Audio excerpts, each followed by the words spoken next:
Meus amigos, quarto bloco do nosso curso, a Revolução dos Porcos. E com o tempo, nós vamos começar a verificar aqui que tem muito a ver. Nós próprios estamos vivendo uma revolução dos porcos. No mundo inteiro, mas principalmente aqui nesse chiqueiro tupiniquim. Com todo respeito ao senhor e à senhora que está ouvindo. Vejam bem, quarto bloco. Vejam, vou começar com uma leitura da página 53. Todas as manhãs de domingo, essa bandeira era hasteada no mastro que havia no jardim da casa. Era uma bandeira verde, explicava sempre Bola de Neve, para representar os verdejantes campos da Inglaterra. E o casco e o chifre apontavam para a futura república dos animais que surgiria quando a espécie humana fosse finalmente derrubada. Aí eu coloquei uma anotação. A esquerda assim o deseja. Quando nós verificamos essa pauta identitária, toda essa pauta de degenerescência, modificação às vezes até corpórea do ser humano que está aí em curso, de fato parece que tal qual os porcos que ludibriavam os animais nessa revolução, a esquerda de hoje também deseja a derrubada da humanidade. Não é isso? Pelo menos naquilo que é a essência da humanidade. Pois bem, o que é que temos aqui, relembrando então no início desse quarto bloco, a revolução. A revolução dos bichos, mais propriamente a revolução dos porcos.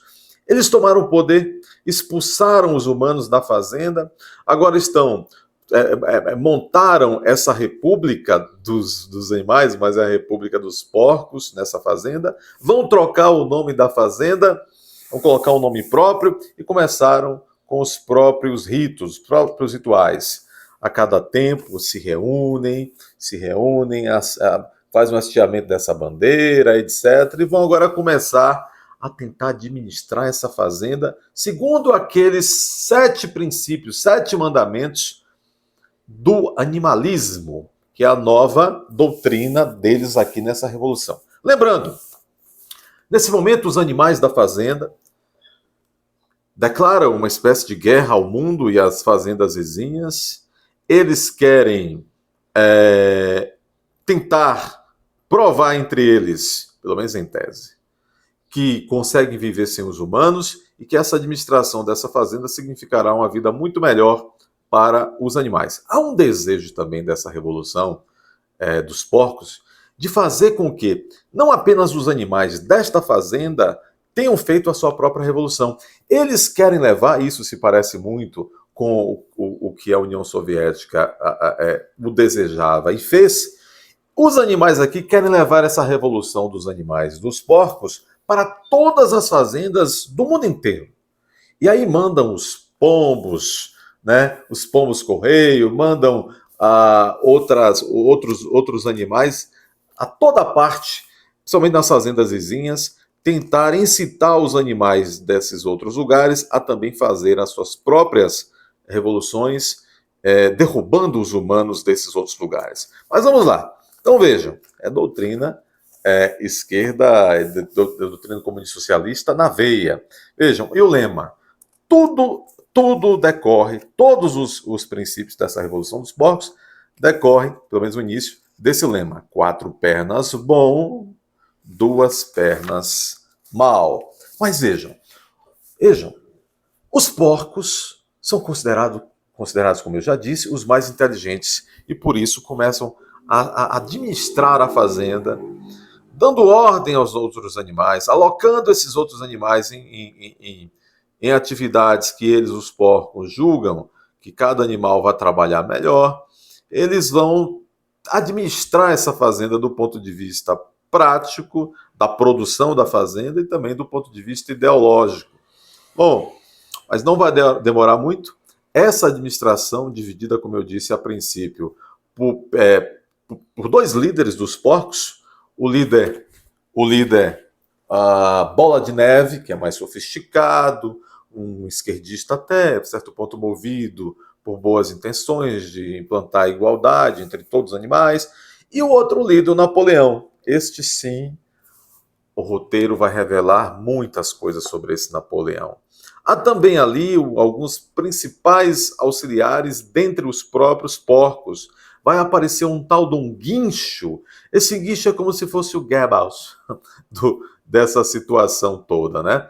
Esse guincho é como se fosse hoje no Brasil, esse guincho, esse porco, como se fosse o consórcio de mídia, né? Esse guincho, esse porco daqui, auxiliar dos dois líderes porcos, ele é como se fosse o consórcio de mídia. Ele é o cérebro da propaganda, da manipulação, das narrativas, sempre a confundir, sempre a buscar manipular e se utilizar da força e do produto do trabalho dos animais, principalmente dos animais mais inocentes, que é a massa dentre essa população do animalismo dessa fazenda. Vejam, mas com o tempo as contradições começam a aparecer nessa administração, nesta revolução, a todo curso que está acontecendo nesta fazenda. Vamos pensar algumas das contradições que não demora para aparecer e vamos já tratar de contextualizar, de fazer alguns links, alguns paralelos com o que estamos vivendo hoje no Brasil. Vejam bem, eu tomei nota aqui, as contradições do socialismo. Pequeno trecho para a leitura.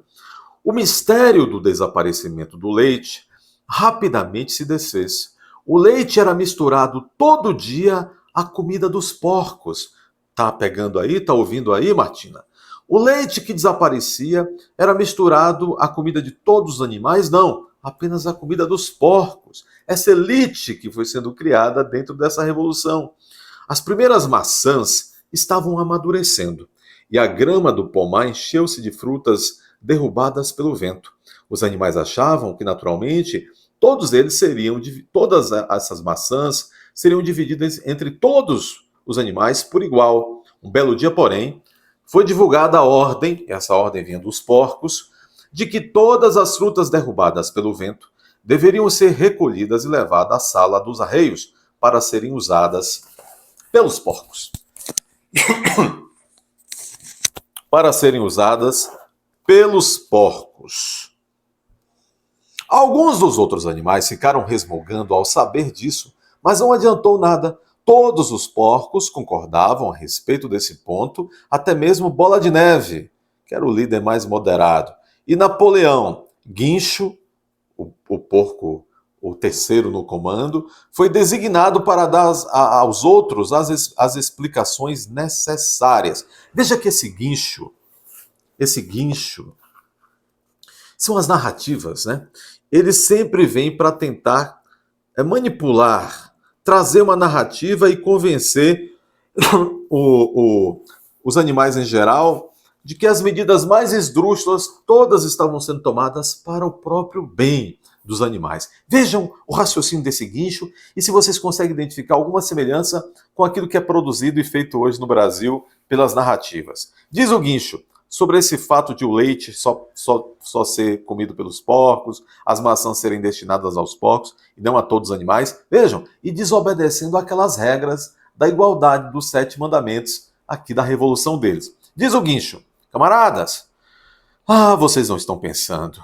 Eu espero que vocês não estejam pensando que nós, os porcos, estejamos fazendo isso movidos pelo egoísmo e pelo privilégio. Não, na verdade, muitos de nós nem gostamos de leite, de maçãs. Eu, por exemplo, não gosto. Nosso único objetivo ao consumir tais substâncias é preservar nossa saúde. O leite, as maçãs, isso foi comprovado pela ciência, camaradas. Olha aí a ciência, pessoal. Tudo pela ciência. Vai tomar picadinha porque a ciência diz que tem que tomar. É tudo a ciência. É um argumento de autoridade, né? A ciência. Então ele diz, o leite e as maçãs, e isso foi comprovado pela ciência, camaradas, contém substâncias absolutamente fundamentais para o bem-estar de nós, os porcos. E nós, os porcos, trabalhamos com o cérebro. Toda a administração e organização desta fazenda dependem de nós. Dia e noite, cuidamos do bem-estar de vocês. Em prol de vocês que bebemos esse leite e comemos essas maçãs. Sabe o que aconteceria se nós, porcos, não cumpríssemos o nosso dever? Jota voltaria. O humano, o dono da fazenda. Isso mesmo, Jota voltaria. Sem dúvidas, camaradas, exclamou Guincho, o consórcio de mídia deles. Quase em tom de súplica, pulando de um lado para o outro e agitando o rabo. disse ele. Sem dúvida. Ninguém de vocês deseja a volta de Jota, não é? Se havia uma coisa a respeito da qual todos tinham um consenso absoluto, era isto: ninguém desejava a volta de Jota. Quando a questão foi apresentada dessa maneira, não lhes restou mais nada a fazer. Era evidente a importância de manter a saúde dos porcos. Assim, concordou-se, sem mais discussões, que o leite, as maçãs caídas na grama e também toda a colheita de maçãs, quando elas estivessem maduras, deveriam ser reservados exclusivamente aos porcos. E aqui eu coloquei a retórica da elite socialista, eu coloquei a manipulação das massas através de engenharia social, e tudo isso estamos vivendo no Brasil. Vejam, tá dando conta, hein, Martina? Toda democratura socialista vai criar suas elites. Cuba, que se transformou no que é, infelizmente, desde 1959, com a derrubada de Fulgêncio Batista e a ascensão dos Castro e Che Guevara, etc. Com o tempo, e não demorou muito, já nos primeiros anos, formou-se a elite cubana. Hoje lá está a elite cubana. Eu próprio convivi na universidade pública com filhos da elite cubana que viajavam pelo mundo, pagos pelo dinheiro cubano, para estudar como alunos especiais, alunos convidados em universidades mundo afora. Convivi com um sujeito que era filho da elite cubana, que já tinha passado por França, outros países europeus, e tantos outros países, inclusive Brasil naquele momento, e fui colega de sala de um desses filhos da elite cubana. A igualdade é apenas teoria no socialismo, e nesse ponto aqui da Revolução dos Porcos, nós estamos vendo que de fato é a Revolução dos Porcos, e as contradições, as hipocrisias e a manipulação das massas começa aqui a se aprofundar. Vamos, para não ficar cansativo, dar uma parada aqui e voltar no quinto bloco com a sequência dessa amável Revolução dos Porcos.